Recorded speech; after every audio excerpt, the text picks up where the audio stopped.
Well, we got her all done, got it cleaned up. Looks pretty good, don't it, guys? Halfway decent, but the homeowner didn't answer my question, so I don't know what's going on. So I picked up a GFCI outlet, and I guess I'll be the one. They said they were going to do it, but they painted and they didn't do it. But I guess I'm going to take this switch out, and I'm going to put in a GFCI here, and the one that was in here wasn't any good. No, the one that was in here had no ground on the circuit, and so it wasn't working. It only had your power and neutral wire, and then they fake you out by putting a GFCI in. Probably did that to sell the home, and you know, the inspector missed it probably, didn't test it, but it didn't work. And so I put it in a pile of parts in the garage there, and the homeowner chucked it. And I told him I want to hang on to everything to the end of the job. I was going to put it back in. It's brand new, but it won't work without a ground wire. Now we got a ground wire. So I'll go down and turn the breaker off, and then we'll wire in this GFCI. Dawson's outside picking up, and it's like, it's hot. It's in about 90 out there without any breeze, so he's kind of overheated, but he's picking up, putting things in the trailer, and I'm want to finish this up because he won't be able to do, well, he might be able to do this. He's getting a little better on electrical. So what we got here, I didn't wrap tape like I always do because I knew I was coming back in to visit it, but this type with a side wire, I can just run. Well, actually, we got these, so I can run a little jumper lead. I brought in some 14-2 wire. So let me make up some leads and go turn the power off. All right.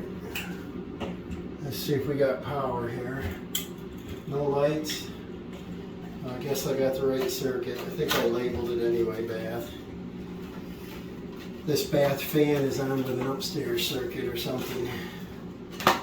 Here's a new GFI. It's got a light indicator on it, and just to confirm our power is dead, we'll just do ground and dead. Obvious, the lights don't work. So now what we're going to do is, you see there's a jumper up to this, so we're going to run a jumper from here to our outlet. And we'll go on both I can't even say it, the neutral and the hot, but let me make up a couple leads. Alright, we'll put our hot on first, I guess, it don't matter. And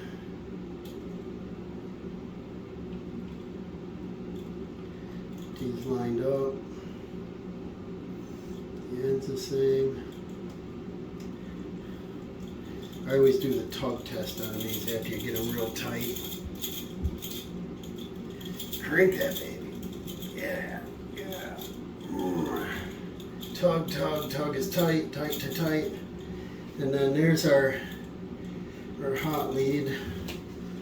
And then we'll do the same with the neutral.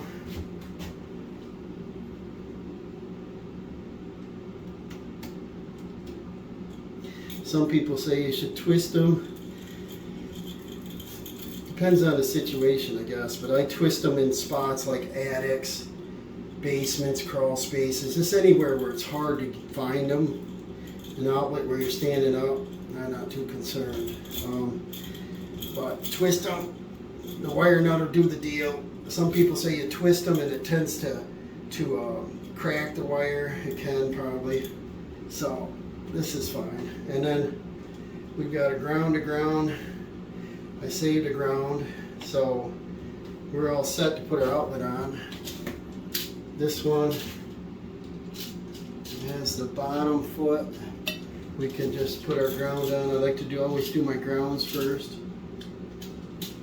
Go in till she bottoms out.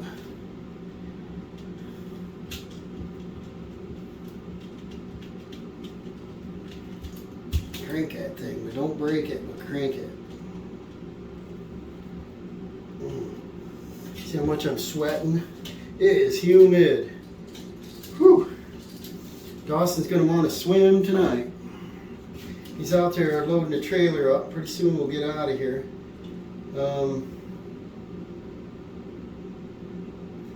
This is the first time I've seen one without the sticker on it for your line and load.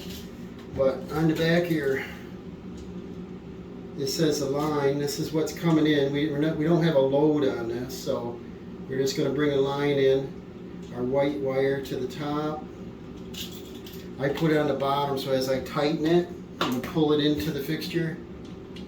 Make sure that there's no exposed copper, and make sure the sheathing doesn't go inside. So that way we know the connection's nice and strong. Oh. I don't know. Customer didn't answer me on this, and I'm so worried about leaving power wires in there, even though that wire nut's on. Oh yeah, we'll get to that. Well, it's been a month, been longer than a month, I guess now. And they haven't done it, so I'm concerned about it. So I bought one, and we're putting it in, and they'll probably be happy. But then we're going to do the line side the same way on the hop, which is a brass screw. We're going to tighten that up all the way. But they said they were going to get this done, and here they got the walls painted and everything, and they still don't have the vanity in either, and they don't have the outlet. But I'm worried about water and shock, and so I don't know if they can't do it, they don't understand. But so I'll take the hit on that, buy a $20, $22 outlet, put it in there, take a half hour and get it over with, just so I don't have to worry about a customer getting a shock. I like to wrap this tape around always. I don't know, a lot of people don't, but even though it's a plastic box, metal boxes I do for sure, but the plastic ones, I just don't want anybody getting a shock by reaching in there and messing with something. And so now our GFCI is done.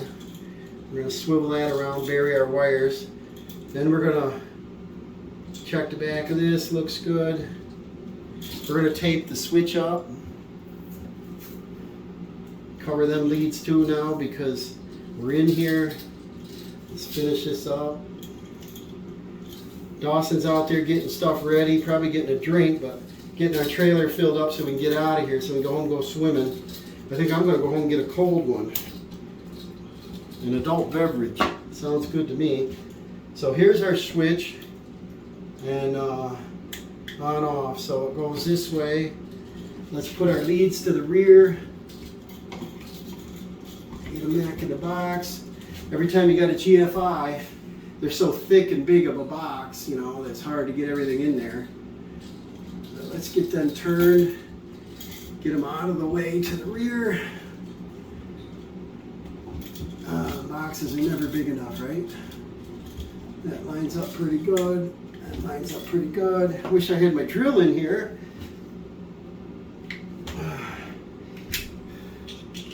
So humid, my bit's sticking. And then when you're tightening these up, you want the screw right in the center.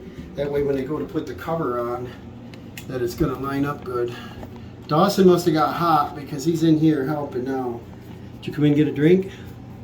I'm choking. How's the trailer? Is it about ready? Yeah, it's done. Hey, you got the table saw back in there? Yeah. Good man. And then what we're going to do is we're going to come out early tomorrow because it's going to be hotter. He's going to like the sound of that. It's going to be hotter tomorrow.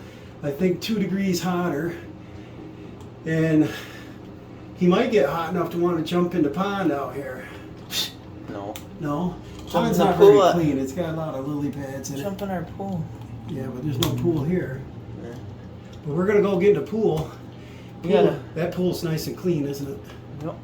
But it was about 4, something like that the other day. So turn these and get them as square as you can prior to tightening them up. And then press them back in there. And keep your screws right in that very center. Yeah. Otherwise, when you go to put your cover on, it will not fit. Will not line up. No, Dawson learned that. He put pine in his building there, and he's going to have to buy some of them sleeve adjusters or something because they don't quite come to the surface now. He wasn't sure what the thickness, what his material was going to be, and what was it now? About a 1/4 inch or 3/8 or something like that. I think it's a little thicker than a quarter, but yeah, it's probably 5, 6, 7 millimeter or something. But I wish I had the drill. It's probably buried in the trailer now, right? Yeah. Too bad you didn't have my ratcheting one. No. How about my my new little Ryobi 4-volt? That would work. That's what I wanted it for. Is this little electric job? But I was in here doing this window. Glance that window again, Dawson. That work we did. That turned out pretty good. Now they just got to paint the trim. But I saw this wires hanging out still, and I'm like, I don't know if they're going to get to this. So I'll take the hit on it and get this done just to get it done. And we're going to turn the breaker on here in a minute, and we're going to test it. And if Dawson could go out and get that GFCI tester he had earlier, we'll plug it in and test it. Forgot to bring it in.